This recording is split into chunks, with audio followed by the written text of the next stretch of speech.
Dios les bendiga, amados. Buenas noches. Bienvenidos a este nuevo lunes con este discipulado que le hemos llamado al tema Los hijos de Jezabel en una quinta parte.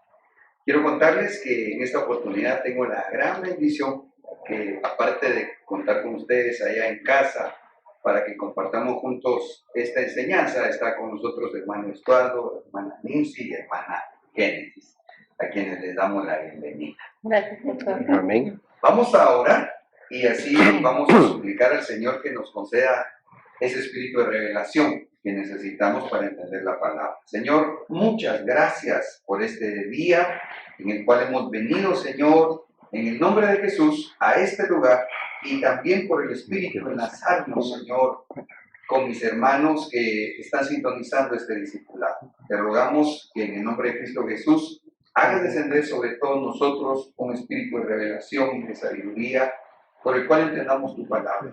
Bendice, te ruego desde ya a mis hermanos discípulos y también, Señor, a mis hermanos servidores, que amorosamente atienden, Señor, todo esto para llevar la enseñanza de tu palabra. En el nombre de Jesús. Amén. Bueno, trataré de ser breve para introducirnos en el tema. Y para esto quizá solo leemos Apocalipsis 2:20 y 2:23, de donde hemos estado desprendiendo en el desarrollo ya de estas 5 partes, ¿verdad? Dice Apocalipsis 2:20, pero tengo contra ti alguna cosa, y es que permites a cierta mujer Jezabel, que se dice profetiza, enseñar y seducir a mis siervos, para que caigan en fornicación. Isabel sabe que hay yo lo digo de esta forma, ¿verdad? Como sentencia de parte de Dios para aquellos frutos de fornicación, según Oseas 2:4. No tendré compasión de sus hijos, ¿por qué? Porque son hijos de fornicación. Entonces miramos según esto que Jezabel quiere influenciar maliciosamente sobre la iglesia, pero especialmente esto lo hemos recalcado bastante, ¿verdad? Sobre los siervos, con el propósito de que entonces lo que está en la ley del Señor, de Oseas 2:4 descrito, se cumpla según Apocalipsis 2:23, y a sus hijos mataré con pestilencia. Y todas las iglesias sabrán que yo soy el que escudriña las mentes y los corazones, y os daré a cada uno según vuestras obras. Hemos estado conversando en este tema, viendo según la palabra también, que los hijos representan frutos, ¿verdad?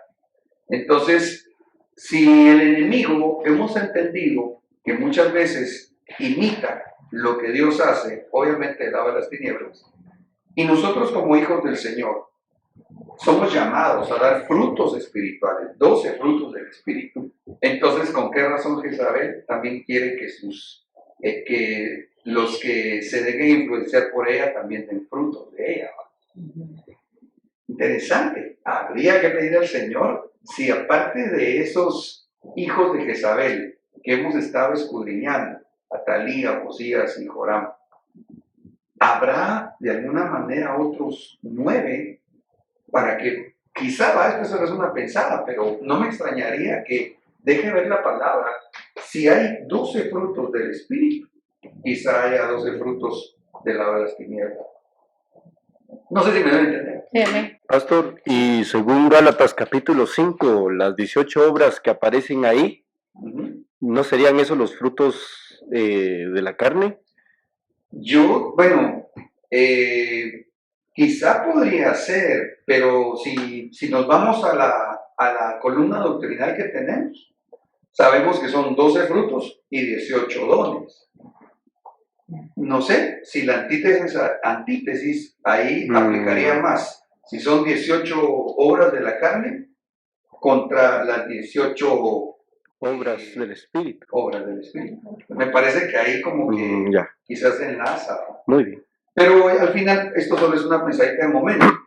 Y quizás me tengo que enfocar hacia lo que tenemos que llegar para seguir desarrollando el tema. De tal forma que hemos platicado que los frutos de Jezabel, figurados en los hijos que tuvo con Acab, los miramos en la genealogía que describe la Escritura. De tal forma que ahí tenemos en pantalla nuevamente, y los textos que a lo largo de la Escritura hemos ido estudiando, escudriñando y recabando, donde miramos cómo dice que Omri era papá de Acab, que Acab se casó con Jezabel, y que a su vez entonces se describen los hijos de ellos. De ahí que hemos estudiado a Atalía, a Josías, y también tenemos que estudiar a Joram como los frutos de Jezabel. ¿Vamos bien, mis hermanos? Ven. Amén. En caso espero que también. Ok. En ese orden de ideas, en el caso de ese fruto que se llama Ocosías, fruto de Jezabel, creo que le hemos dedicado ya por lo menos 2 discipulados, porque lo que sucede es que de él, dice la Biblia, si me hiciera favor alguno de ustedes de leer los textos.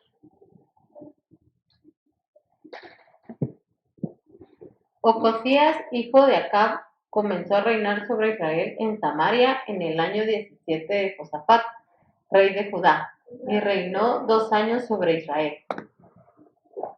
Siguiente. En 1 Reyes 22:52 se continúa diciendo: e hizo lo malo ante los ojos del Señor, y anduvo en el camino de su padre, en el camino de su madre, y en el camino de Jeroboam, hijo de Nabat, el que hizo pecar a Israel. Exactamente.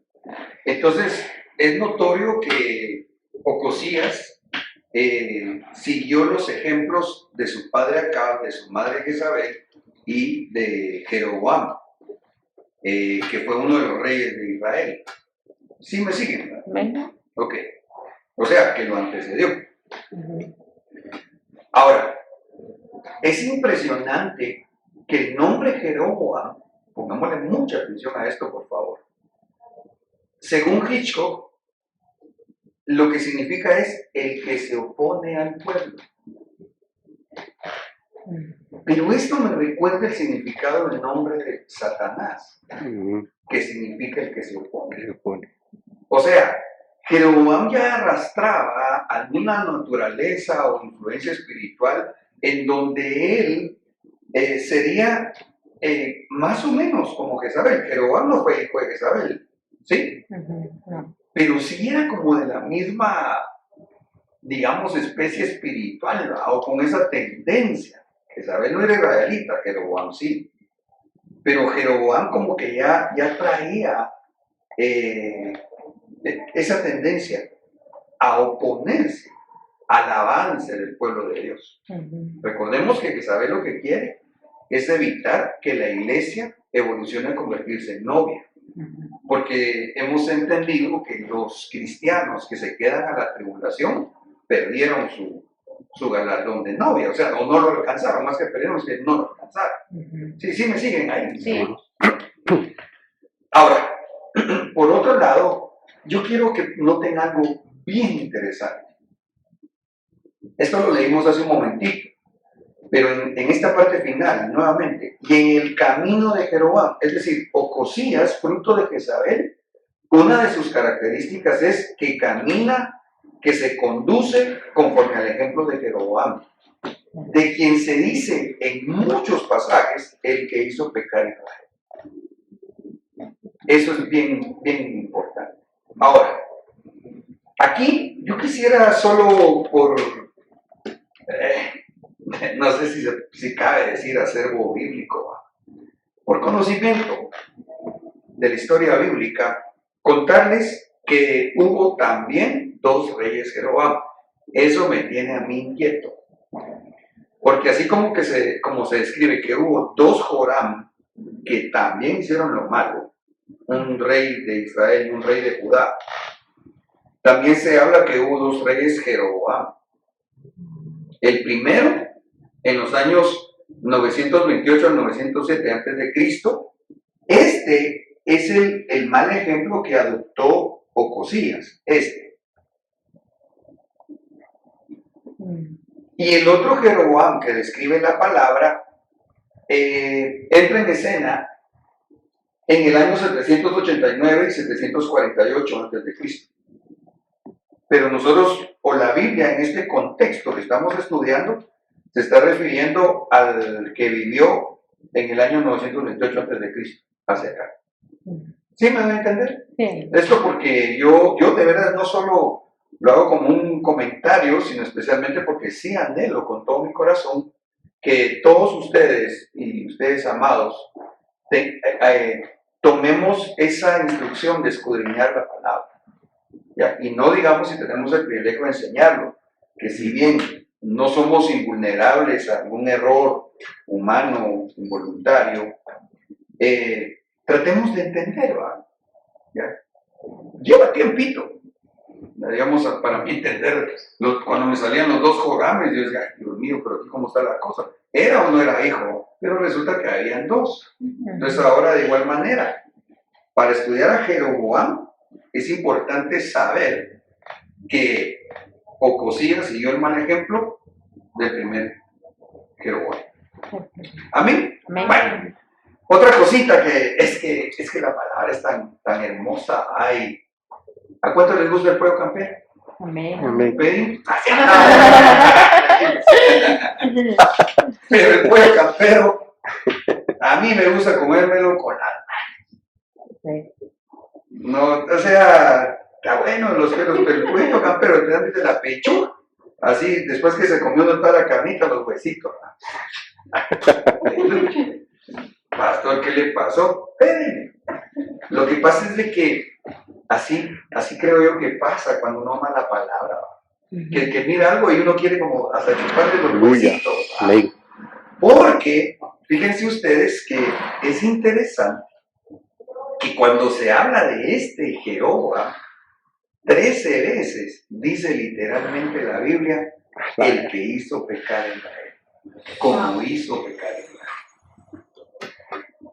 Entonces yo ya estaba por terminar el estudio para este discipulado y de repente como que mi Señor Espíritu Santo me había inquietado, ¿va? Y me fui a buscar y empezar a contar. O sea, ese tipo tenía una influencia de las tinieblas terrible sobre su vida. Sin embargo, esto es impresionante, tuvo oportunidad de liberarse de lo malo que arrastraba. Eso a mí me ha impresionado. Porque sé decirles, a la luz de la palabra, que Jeroboam no era de una dinastía real. Jeroboam no venía de una raíz, digamos, de por donde le tocaba reino. Ahorita vamos a ver un poquito la historia y es importante esto porque especialmente lo que yo miro es que Dios le dio a él una oportunidad extraordinaria. Es más, él lo que era no lo digo con una forma despectiva, sino por lo que me quiero referir. Él era uno de los peones de esa nación. Leamos la historia y veamos entonces el camino de Jeroboam. Le voy a pedir ahí que vayan llevando ustedes la lectura, por favor. Primer libro de Reyes 11:26. También se rebeló contra el rey Salomón uno de sus funcionarios, llamado Jeroboam, hijo de Nabat. Este Jeroboam era efrateo, oriundo de Zeredá. Su madre se llamaba Zerúa y era viuda. Ok, entonces aquí por favor quiero que notemos aspectos importantes de la descripción de Jeroboam. No estamos viéndolo como una cosa histórica, primeramente, sino porque cada cosa que la Biblia dice de una persona, de un contexto, de lo que la Biblia describe, tiene un mensaje en parte de Dios. Entonces, notemos. 1. Se rebeló contra el rey Salomón. 2. Era uno de sus funcionarios. Ya vamos a ver el relato posterior, pero estos aspectos para mí, por favor, pongámosle ojo. Entonces, 1, se rebeló contra la autoridad. Era su modus operandi. 2, era parte de su oficialidad. 3. Bueno, aquí habría que echarle un vistazo a eso, pero hoy no lo vamos a ver. Otra, erefrateo. Cuando dice que erefrateo hay que considerar dos aspectos, por lo menos diría yo.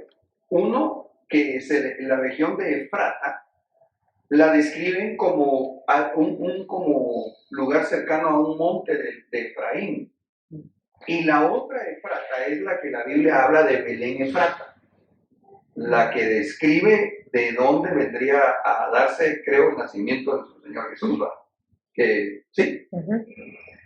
Pero él al decir que era efrateo, era refiriendo especialmente al área del monte de Efraín, de uno de los montes de donde estaba la tribu de Efraín. Es decir, no tiene que ver en su origen con Belén Efrata.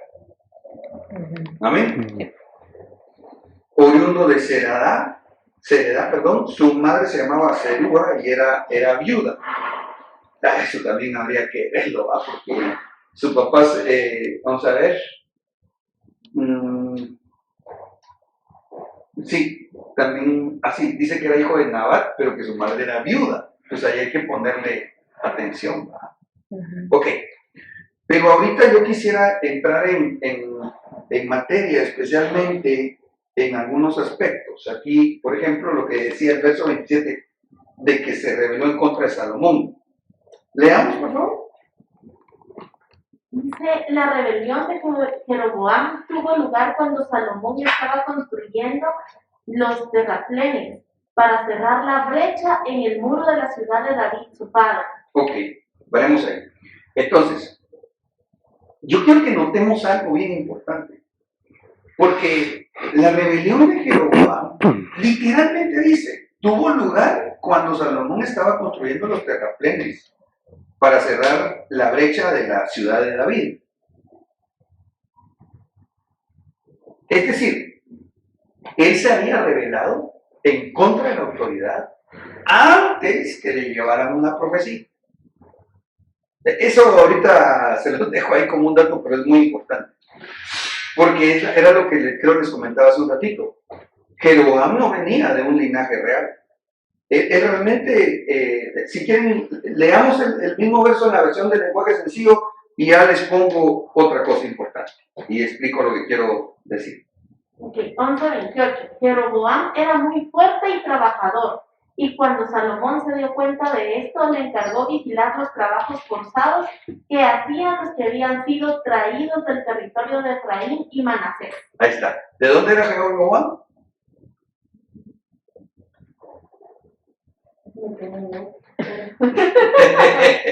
¿Se acuerdan que les expliqué que era de Efrata? Sí. Sí, Efrata, tierra de Efraín. Entonces, ok, voy a volver a ver. Este Jeroboam era efrateo. Sí. Entonces, miren pues, contexto bíblico.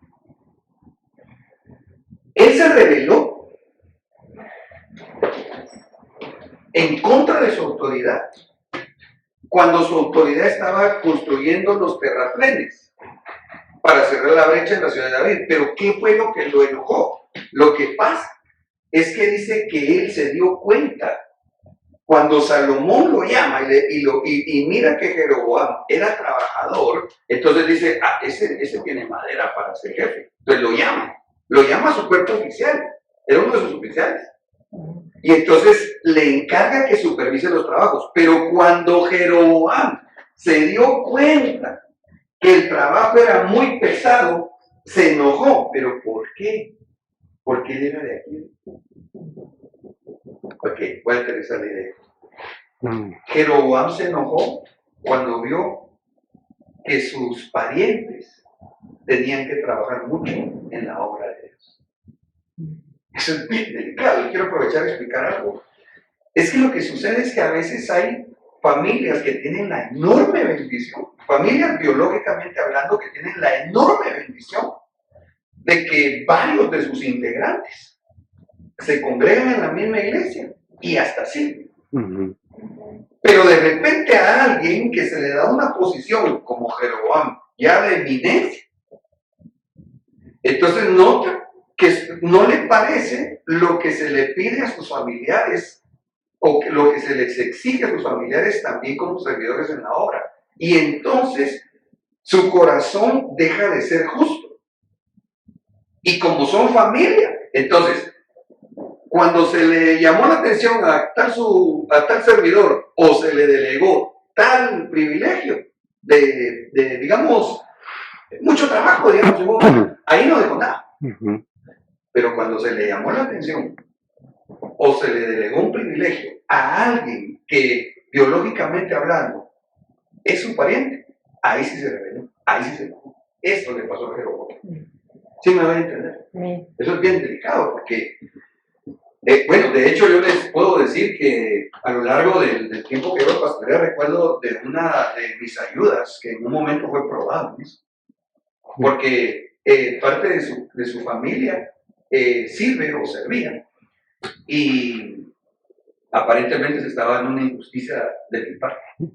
Yo sabía que ese siervo estaba siendo probado para ver si su corazón iba a inclinar la balanza por el amor biológico o se iba a mantener en justicia, dando un veredicto realmente justo. Porque ¿qué vamos a hacer si algún pariente de nosotros va en contra de lo que es correcto? El justo tiene que ser justo, dice la Escritura, que no debemos juzgar ni por lo que oigan nuestros oídos, ni por lo que ven nuestros ojos. En otras palabras, es el Espíritu de Dios el que nos tiene que guiar. Entonces, volviendo al problema de Jeroboam, esto es bien importante porque lo que le sucede a Jeroboam es que él recibe una profecía de parte de Dios. Ya vamos a verlo más adelante. Donde Dios le estaba diciendo que iba a ser rey. Pero él, insisto, se revela antes que le dieran la profecía. Así lo dice acá. La rebelión de Jeroboam tuvo lugar cuando Salomón estaba construyendo los terraplenes para cerrar la brecha en el muro de la ciudad de David, su padre. Verso 28. Jeroboam era muy fuerte y trabajador, y cuando Salomón se dio cuenta de esto, le encargó vigilar los trabajos forzados que hacían los que habían sido traídos del territorio de donde él era. Él era efrateo. Ok. Voy a poner otra versión. Leamos cuál.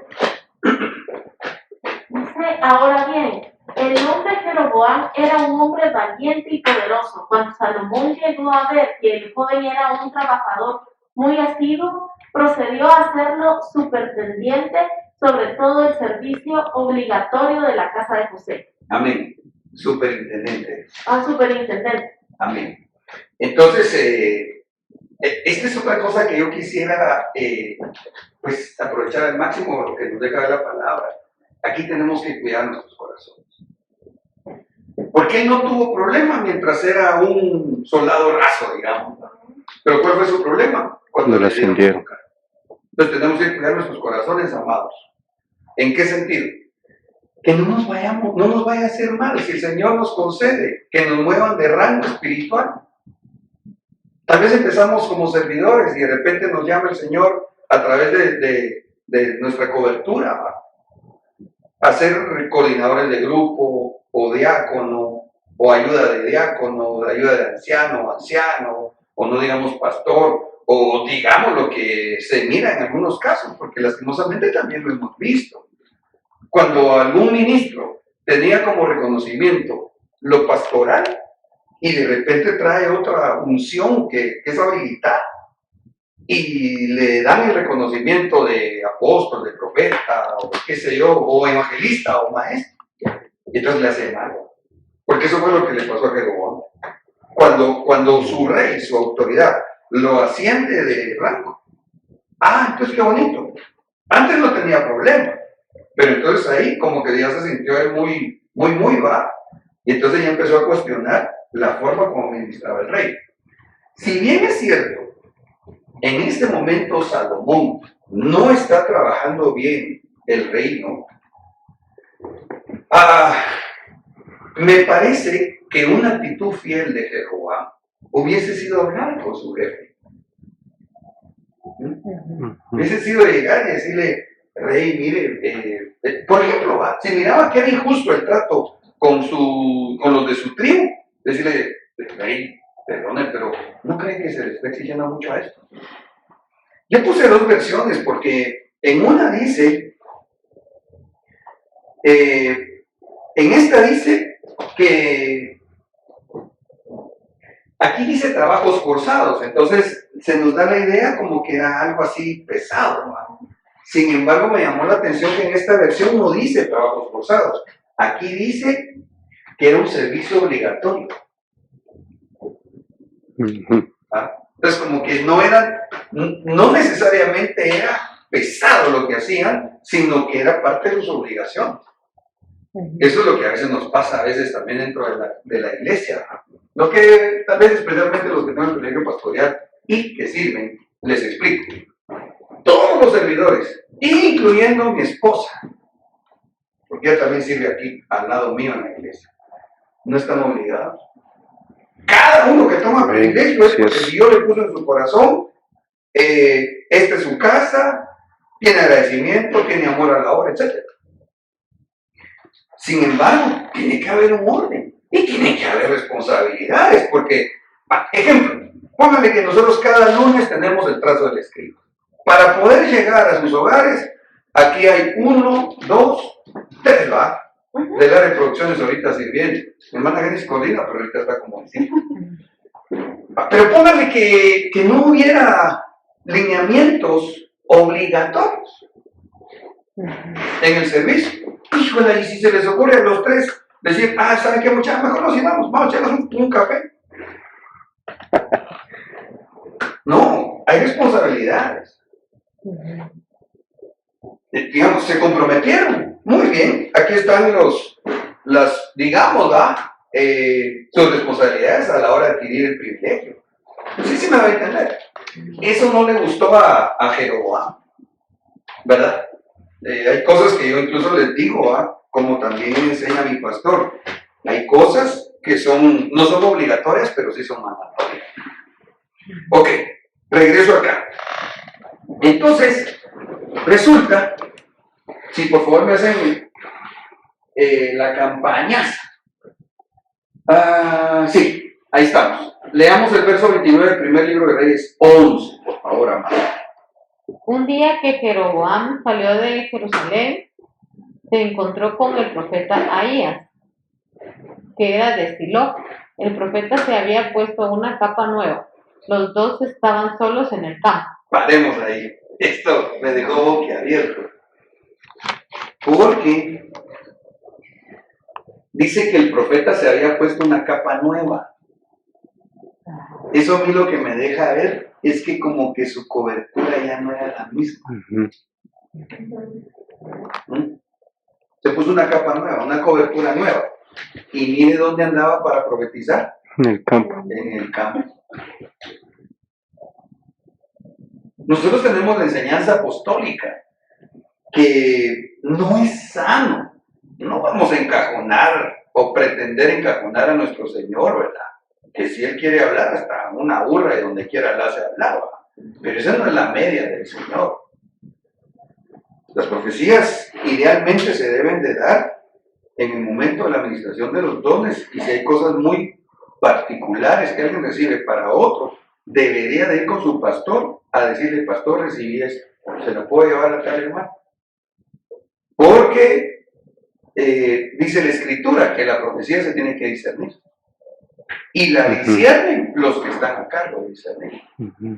Entonces aquí me llama la atención, uno, que si bien este profeta era de parte de Dios, se había puesto una capa nueva, ya no estaba en el mismo gobierno. Y dos, su modus operandi, digamos, se cambió al campo, que según los evangelios es figura del mundo. Y ahí precisamente andaba Jeroboam. Y miren la profecía que le suelta, por favor. Entonces Ahías tomó su capa nueva, la rompió en 12 pedazos y le dijo a Jeroboam, estos 10 pedazos son para ti, porque el Dios de Israel le quitará el reino a Salomón y a ti te dará 10 tribus. Eso es lo que yo digo. El hombre era uno cercano a Salomón. Salomón, de alguna manera, si puedo emplear estos términos, lo había premiado. Porque era un trabajador esforzado. Y viene un profeta y le lanza la profecía. En otras palabras, se va a dividir el reino y a vos te va a quedar la tajada más grande. Jamás fue con su pastor, con su cobertor. Pero ¿por qué yo dejo ver esto tan enfática o resaltándolo?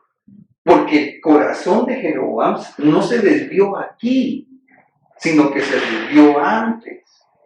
Cuando él vio como injusto lo que Salomón estaba haciendo, ahí se rebeló.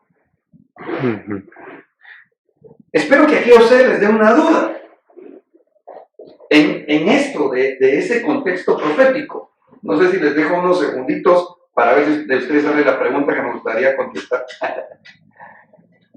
¿Por qué solo 10, pastor? Buena Fueron pregunta, 12. que esa si no te la puedo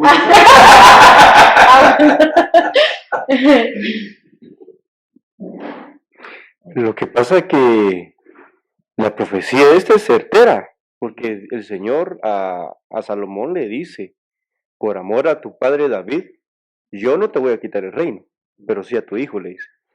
Y se divide, es una profecía verdadera. El asunto es cómo procedió este profeta, ¿va? Y cómo procedió el que le profetizaba. Me llegaste, hermano Chat. Sí, está bien. Por ahí quisiera que nos vayamos a ver. Porque alguien puede decir, pastor, pero si él cumplió una profecía. Y estaba anunciada, como bien dijo Estuardo, cuando el Señor le habla a Salomón, voy a dividir el reino. No va a ser en tu tiempo, va a ser cuando llegue ya uno de tus sucesores. O sea, la profecía venía de parte de Dios. Sin embargo, por favor, amados, yo quiero enfatizar esto y me parece que este discipulado tiene mucho o buena parte que ver con que aprendamos a discernir lo profético, para que no nos dejemos ir con algo que no es conforme al deseo de Dios. Ok, les explico esto y pongo un ejemplo. Miren, la profecía, según la Biblia, no es para que nosotros nos conduzcamos según la profecía. ¿Cómo así? La profecía bíblicamente es para exhortar, animar o consolar, ¿verdad? Para eso es la profecía, así dice el escritor. Si ubican el texto sería extraordinario. Repito, la profecía es para exhortar o redarguir, consolar. ¿Y qué les digo? Está en el primer libro de Corintios 14:3. Ajá. Pero el que profetiza habla a los hombres para edificación, exhortación y consolación. Está, literalmente, edificación, consolación y exhortación. Para eso es la profecía. La profecía no es para conducirnos. ¿Cómo así, pastor? Pero si es de parte de Dios, sí. Pero la tenemos que discernir y discernir lo que el Señor quiere que nosotros hagamos, guiados por su Santo Espíritu, pero, ¿cómo les explico? Conforme al propósito de Dios para nuestra vida. Les pongo dos ejemplos. El primero, cuando a Pablo le profetiza, creo que fue a Agabo, que le dice, se quita el cinto a Agabo, lo retuerce y dice, así le va a pasar al que baje ahora en Jerusalén. Algo así dice el contexto. Y entonces dice la Biblia que entendieron los discípulos que se refería al apóstol Pablo, que iba rumbo a Jerusalén. Y dice que se pusieron a llorar. Y entonces dice que le decían a Pablo, no vayas, Pablo, eso te va a pasar en Jerusalén. ¿Saben qué? Ubiquemos el versículo o el contexto. Hechos 21:11. Léelo, Estuardo. Quien vino a vernos y tomando el cinto de Pablo, se ató las manos y los pies y dijo, así dice el Espíritu Santo, así atarán los judíos en Jerusalén al dueño de este cinto y lo entregarán en manos de los gentiles. Seguí leyendo. Perdón, aprovecho que hice una pausa. Entonces, quizás lo que nosotros haríamos a prueba es decir, no, entonces Dios me está avisando que me van a maltratar, entonces no voy. Eso es lo que pensaríamos, ¿verdad? O por lo menos yo eso pensaría. Pero el apóstol Pablo discernió la voluntad de Dios de lo que él tenía que hacer. Sigue leyendo. Al escuchar esto, tanto nosotros como los que vivían allí le rogábamos que nos subiera a Jerusalén. Se me perdió. Ahorita sigo, pastor. Amén. Yo lo tengo. Ujú. Dice, entonces Pablo respondió, ¿qué hacéis llorando y quebrantándome el corazón? Porque yo estoy dispuesto no solo a ser atado, más aún a morir en Jerusalén por el nombre del Señor Jesús. Vale. Entonces la profecía decía que eso le iba a pasar. Todos los hermanos, amorosamente, pero almáticamente, le estaban diciendo, Pablo, no vayas. Ya Dios te dijo. Pero él toma la profecía. Ok. La profecía, él mismo lo establece como perito arquitecto. La profecía no es para conducirme. La profecía es para exhortarme, consolarme o edificarme. Entonces Pablo decide hacer lo que en el Espíritu él entendió que debía hacer, oyendo la profecía, que era de Dios, y que ciertamente le pasó. Entonces ahora este hombre, Jeroboam, vuelvo a la carga, él se rebeló antes que le dieran la profecía. Pero, ¿por qué no fue con su autoridad? ¿Por qué no fue decirle, mira, Salomón, el profeta Ahías, me dice que yo voy a ser rey? ¿Por qué digo esto? Porque vemos a varios reyes en la escritura descritos que Dios los castigó, los iba a castigar, pero ellos se humillan, se arrepienten y Dios los perdona. Yo digo en este caso, ¿no será que Jeroboam tuvo la oportunidad de Dios para ir con Salomón a decirle, rey, mira, fíjate cómo estás actuando tan mal, como has levantado templos a los ídolos, Dios te va a quitar el reino? Y dijo que yo voy a ser un rey. Entonces yo digo, ¿no será que entonces, claro, esto está en la soberanía y voluntad de Dios, ¿verdad? Pero me pongo a pensar para aprender, ¿y si lo hubiera hecho? ¿No será que Salomón, habiendo oído la profecía, saber cuánto tiempo antes de que llegara este momento, no será que Salomón hubiera reflexionado? Bueno, el otro ejemplo que les quería poner, ese creo que sí lo voy a leer yo en unos minutos, es la profecía en cuanto a Judas. No, mejor se los comento, aunque después lea yo. Miren, pues, lo que pasa es que en el caso de lo que vive Judas, estaba profetizado en el libro de los Salmos, que iba a traicionar al Señor Jesús. Ahí está escrito que el hijo de perdición iba a traicionar. Esa es una profecía. Judas probablemente lo conocía. Si era discípulo de Jesús, tenía el mejor maestro. Vaya. Pero yo no creo que Judas haya dicho, usa mi vida, Señor. ¿Cómo? Sí. O así como lo pongo de otra forma.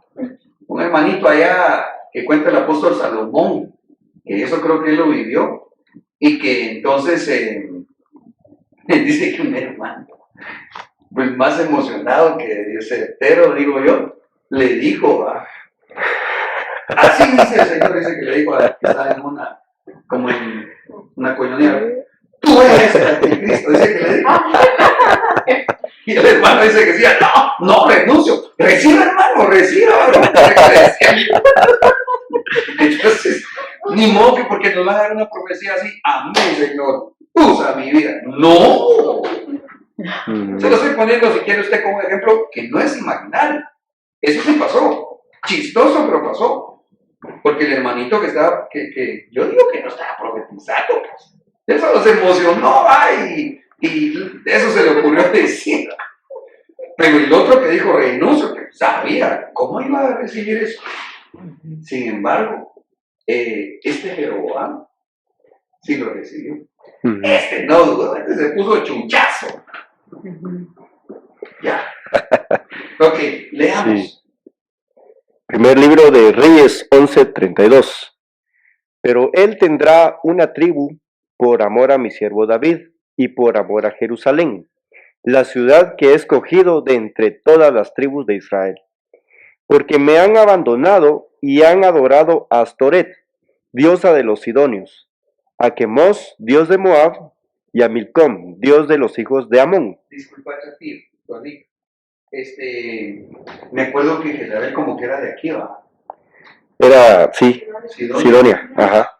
Entonces, fíjese qué tremendo cómo el espíritu jezabélico estaba influenciando en un momento dado a Salomón, porque hasta le levantó templo a Astoret y a Quemos. que era la diosa de los sidonios.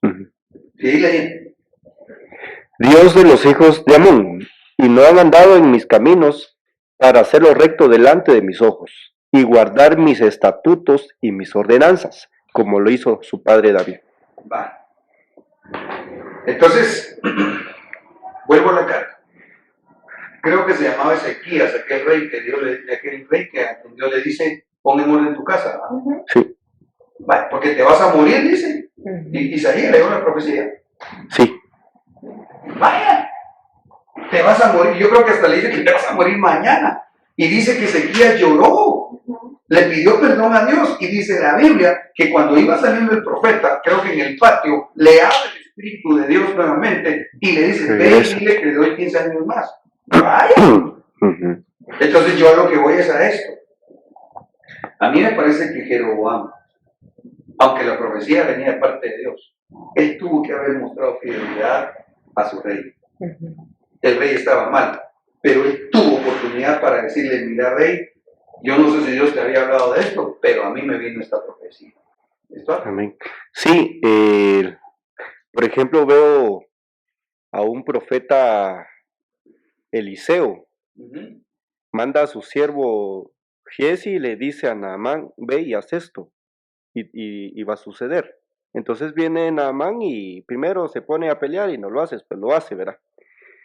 Veo también cómo el Señor a través de Samuel envía a Saúl y le dice, sube al monte y ahí el Espíritu te va a tomar. Vas a ver que desciende una compañía de profetas con arpas y empieza a decir las especificaciones.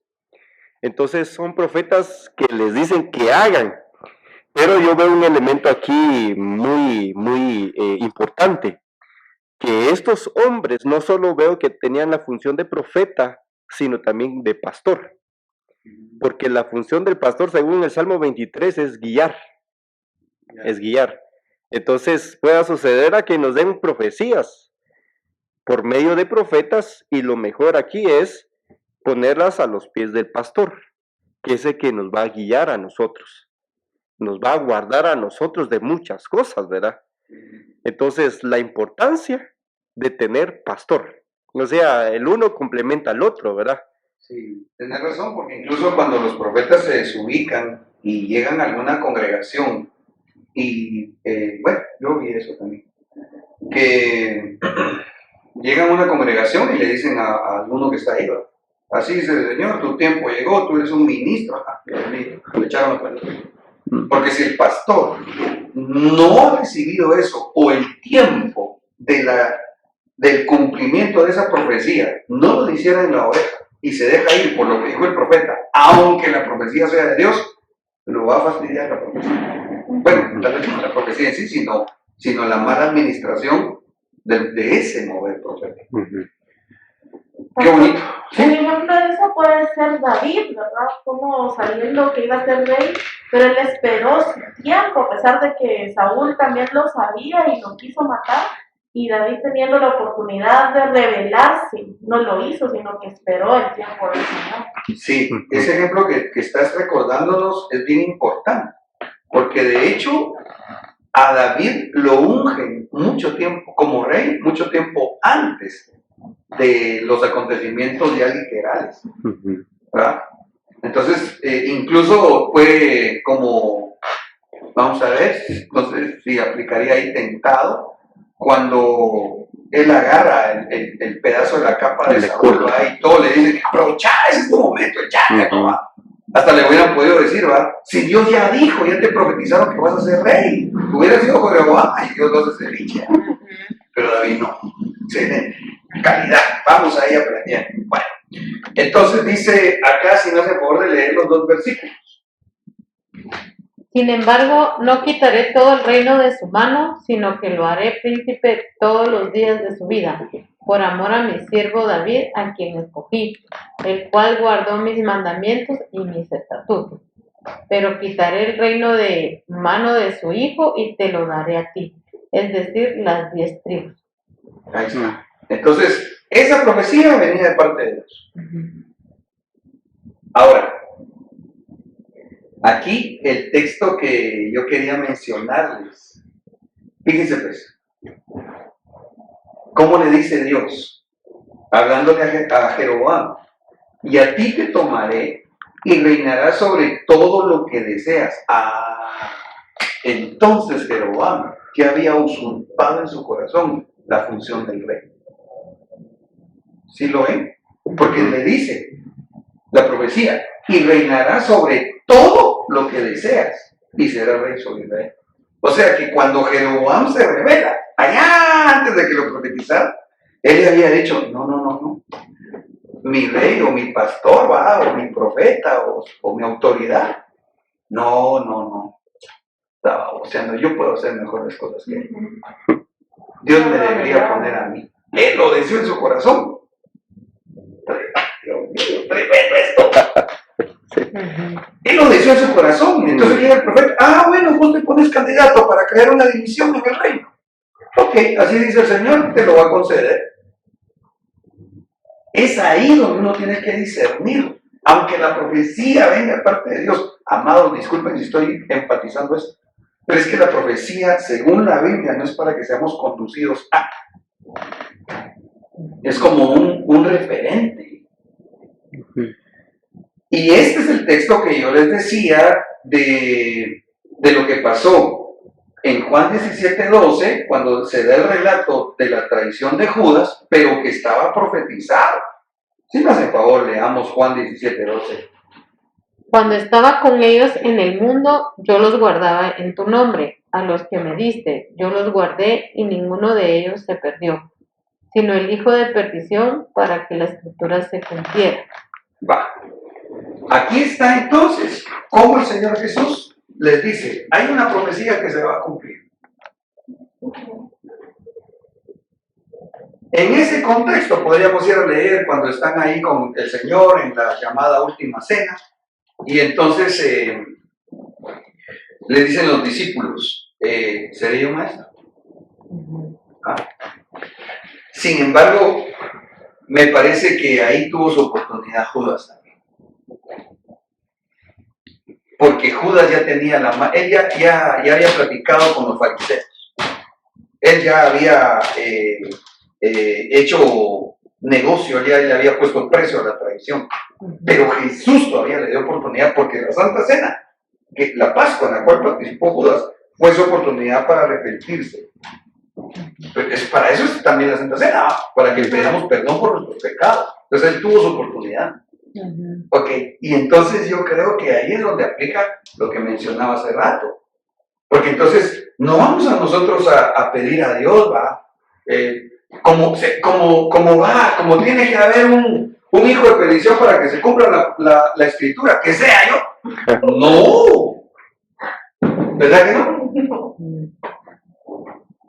Esta profecía estaba anotada en el Salmo 41:9. Hasta mi mejor amigo, en quien yo confiaba y que compartía el pan conmigo, me ha puesto la zancadilla. ¡Qué tremendo! Ahora entiendo un poco mejor. Sí, ¿con qué razón miramos que Jeroboam, si quieren hagamos un esquema.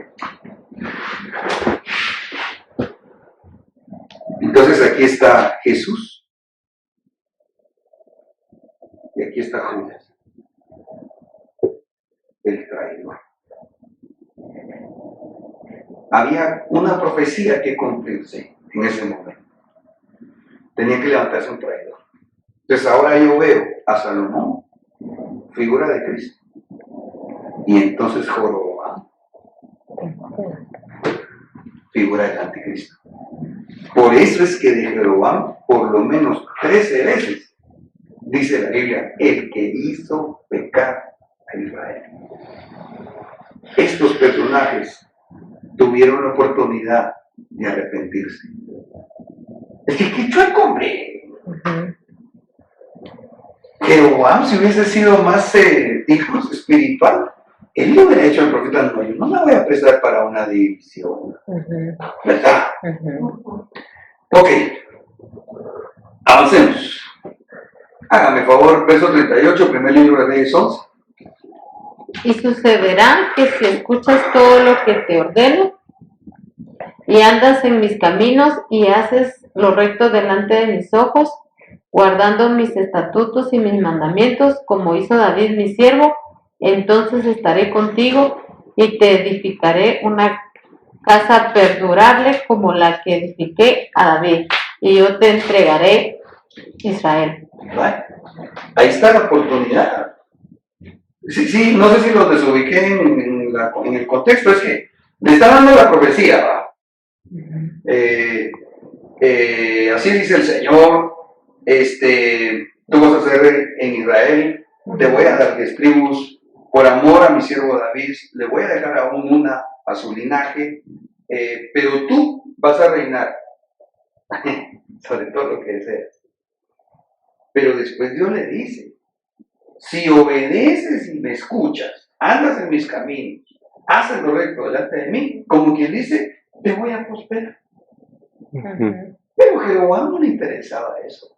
A Jeroboam no le interesaba hacer la obra de Dios. A Jeroboam lo que le interesaba era sentarse en el trono.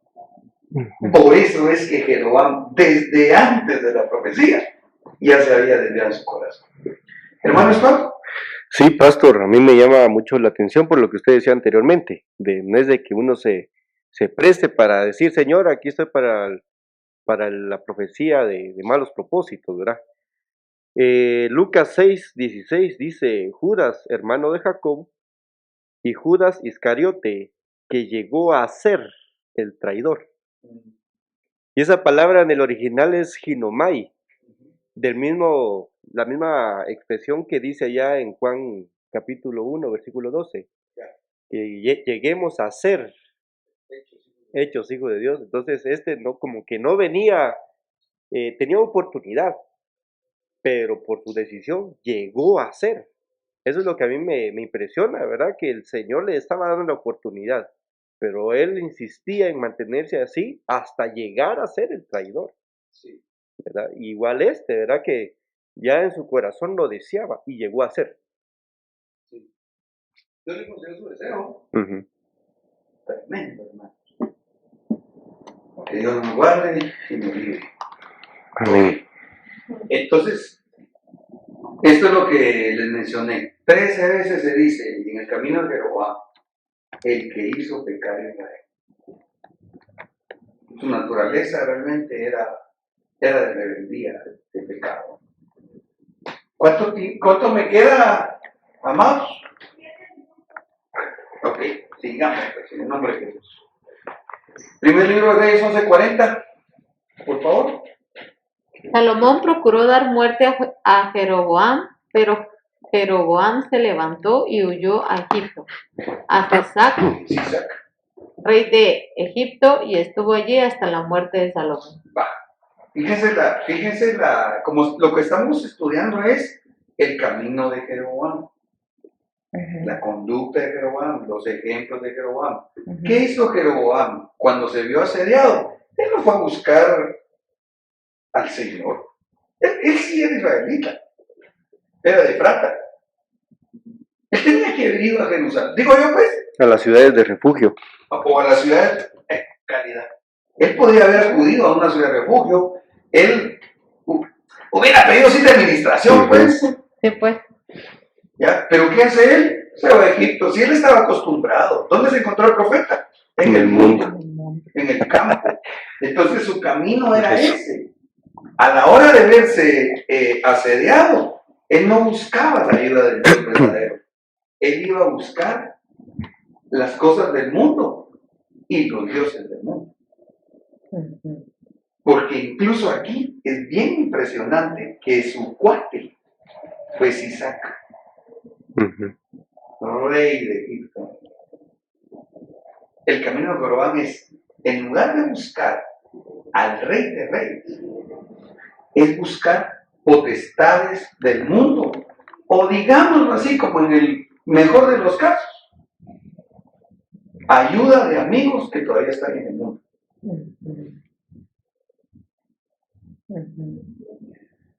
Vaya, sigamos leyendo, por favor, amados. Segundo libro de Crónicas 12:1. Después de que Roboam consolidó su reino y se afirmó en el trono, él y todo Israel abandonaron la ley del Señor.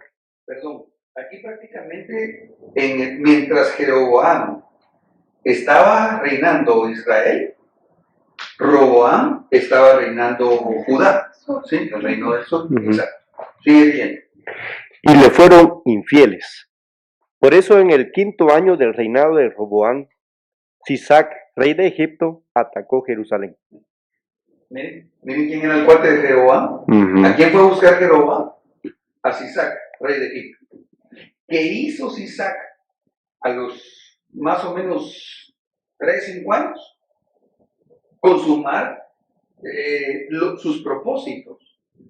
No estaba bueno, pues, porque él atacó Jerusalén al rey del sur. Pero al final él era rey de Egipto. Jeroboam no.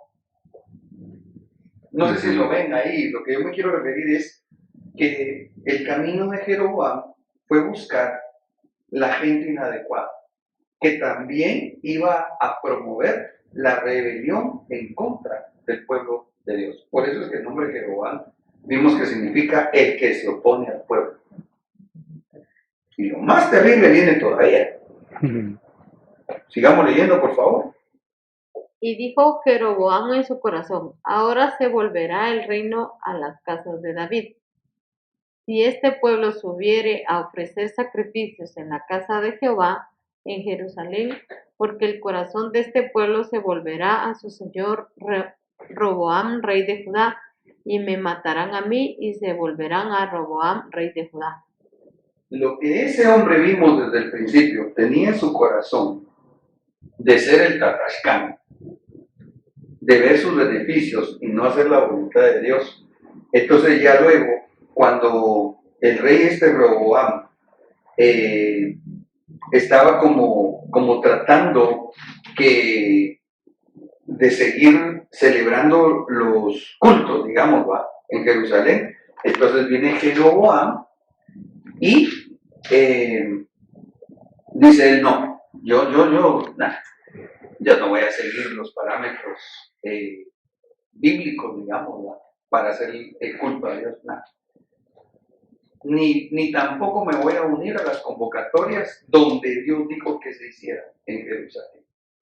Y entonces se le ocurre levantar altares, incluyendo 2 becerros de oro, e instituir sacerdocio que no eran ni siquiera del linaje de Leví. O sea, el tipo era cosa seria. Háganme por leamos y si me tienen paciencia unos minutitos, me gustaría poder terminar esta parte del tema. Primera de Reyes 12:28.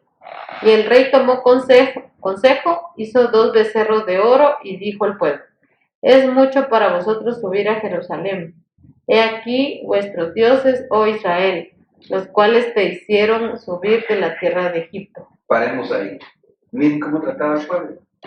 No, hombre, está yendo a la iglesia. Está cansado. Hombre, más cómodo. Y no sigamos los lineamientos. Mejor que pueda hacer un par de becerros. Y además, no fue ningún becerro de oro el que sacó al pueblo de Israel. Amén. ¿Verdad? Fue Jesucristo, figurado en un sacrificio pascual. ¿Verdad? Entonces aquí, el camino de Jeroboam, aquí ya se destapó bien el tamaño, ¿verdad? Porque él jamás quería agradar a Dios. Él lo que haría era cuidar su reino. Puso uno en Betel y el otro lo puso en Dan. Y esto fue motivo de pecado, porque el pueblo iba aún hasta Dan a adorar delante de un Dios de ellos. Entonces aquí es cuando se meten desviaciones para que el pueblo de Dios, muchos o quizás una parte, por ignorancia, por acomodados o sencillamente por pecadores, piensen que están adorando a Dios cuando están adorando a algún ídolo. Y para poner la guinda en ese horrible pastel, instituye fiesta. Fiestas paganas. Y yo veo ahora la iglesia de Cristo que uno tiene sus becerros de oro, porque cuidadito con sus líderes. Ay, perdón, señor, cuarto guarda mi boca, pero están idolatrando a los ministros. 2, están celebrando fiestas que Dios no dijo que se celebraran y que son ofensivas a Dios. Yo creo que le va a pedir a los hermanos de doctrina que se preparen para hablar de las 7 fiestas paganas nuevas, ¿sí? Porque hay mucho pueblo así como hizo Jeroboam, que están haciendo lo que dice su líder y que están haciendo pecar al pueblo de Dios. Perdonen, amados, y hoy estoy bravo. pero que ahorita, pum, ya van a celebrar Halloween, ya van a celebrar el Día de los Muertos, ya van a celebrar Navidad. ¿Qué más? Que tienen el concepto todavía los evangélicos algunos que Semana Santa también es cristiana. Esa fiesta no es cristiana. ¿Qué más? Hay una que... en el nombre de Jesús. Pero yo creo que una de las fiestas paganas que se está infiltrando en la iglesia evangélica es el Día de Acción de Gracias, que celebran en Estados Unidos. ¿Por qué esa fiesta no tiene un origen cristiano? Incluso oí que en uno de los foros que se presentaron allá en la casa matriz, en donde el apóstol Sergio, uno de los hermanos que de una de las aportaciones que es bien importante y creo deberíamos revisar, que tiene mucha información de peso, es que parece ser que es la fiesta después de la Navidad, creo, más ecuménica. No sé si después de la Navidad o está ya sobre la Navidad. La más ecuménica. Porque en ese día se sientan a participar de esa fiesta cristianos, católicos, de todo. Ay, padre. Lo que pasa es que esto que dije, yo sé que algunos hermanos y hasta pastores nos va a incomodar, pero yo creo que a la luz de la palabra miramos algunas bases y por otro lado, si lo investigamos, también muy importante referencia. Pero de todas formas, no sé cuántos están ahí viendo el tema y no sé si alguien más lo va a contestar.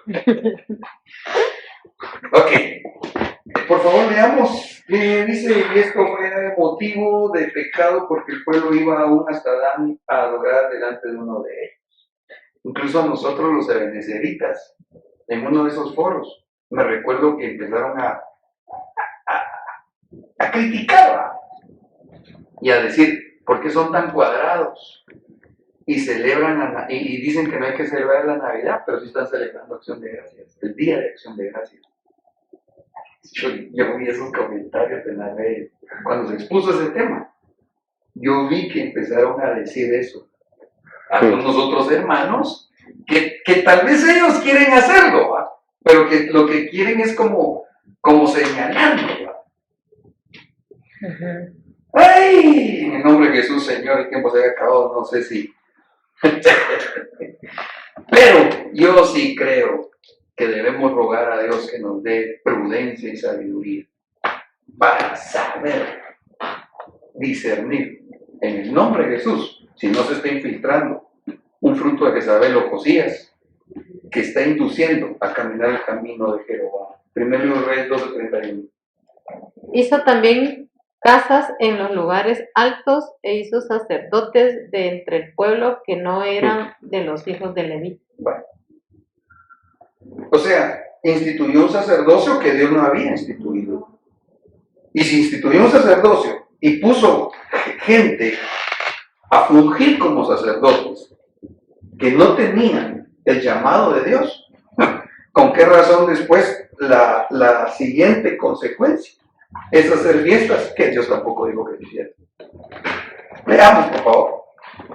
Y Jeroboam instituyó una fiesta en el mes octavo, en el día 15 del mes, como la fiesta que hay en Judá.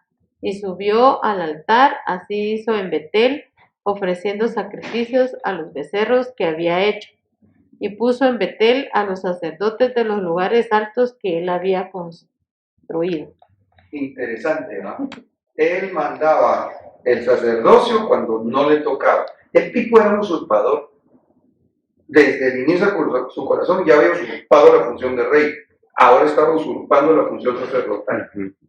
Y otra cosa, dice que puso una fiesta en el mes octavo como la fiesta que hay en Judá. Ah, había una fiesta original, digámosle así, pero él se inventó otra, haciendo parecer que estaba haciendo lo de Dios cuando estaba haciendo lo pagano. Por eso, en el nombre de Jesús, hermanos, en el nombre de Jesús, por eso es tan importante que nosotros sepamos qué celebrar y qué no. Aunque digan que no importa, sí importa. Es que yo le estoy celebrando el cumpleaños a Jesús y no a Nimrod o a Tamuz. No, vámonos a la palabra. ¿Por qué lo vamos a hacer? Aunque parezca que estamos levantando Judá, levantando alabanza, levantando adoración. Si eso no es lo que Dios pidió, no hay que hacer. Ese es el camino de Jehová. Sí. Verso 23.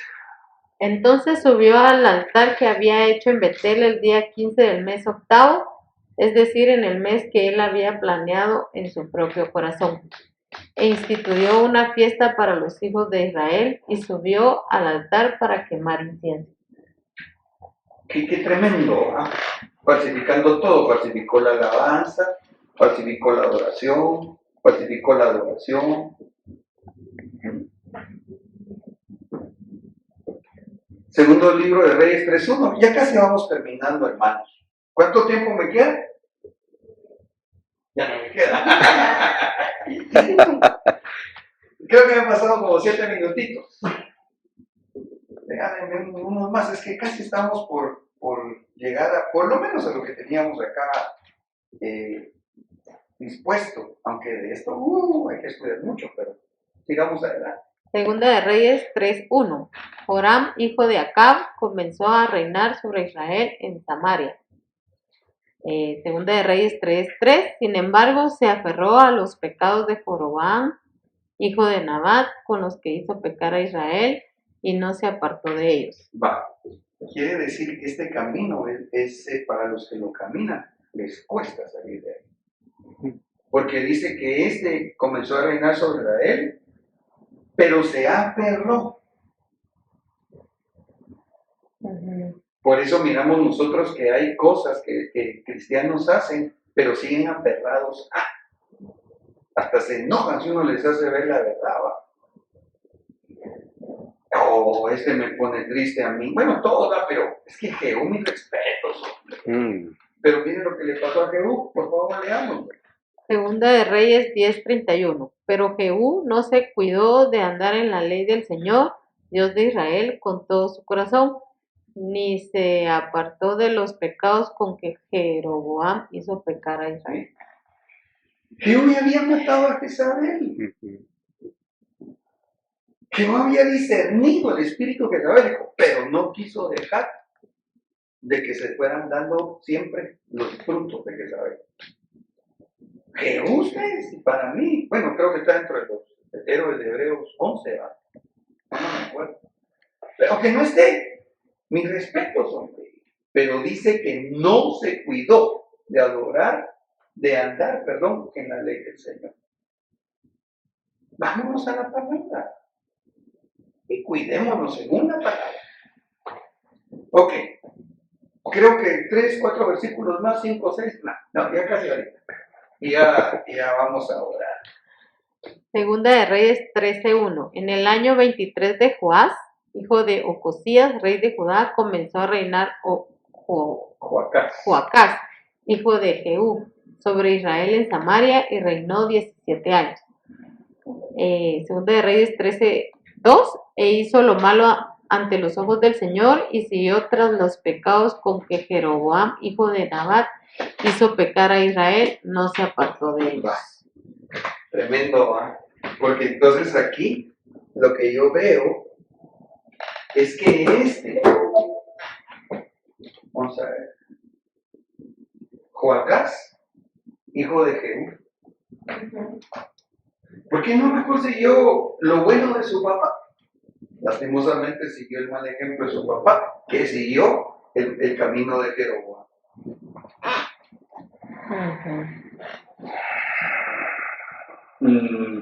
Y nuevamente, Jeroboam, quien hizo pecar a Israel. Y aquí cerramos.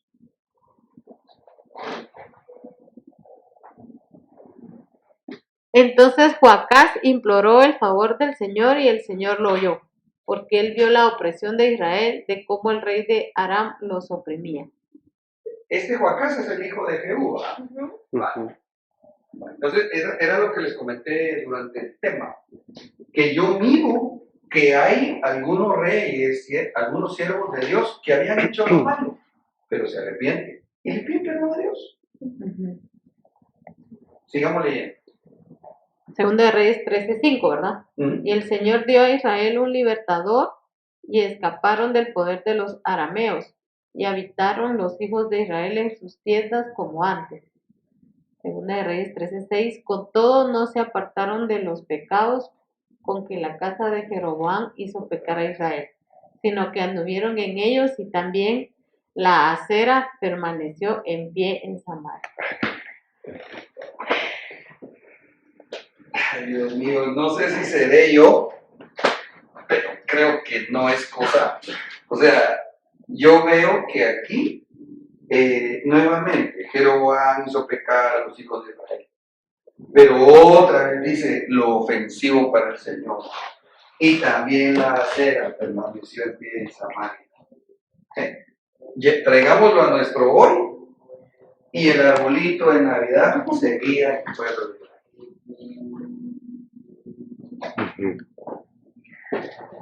Ay, Señor, Padre Santo, si quieren oramos. No sé si hay alguna pregunta o comentario.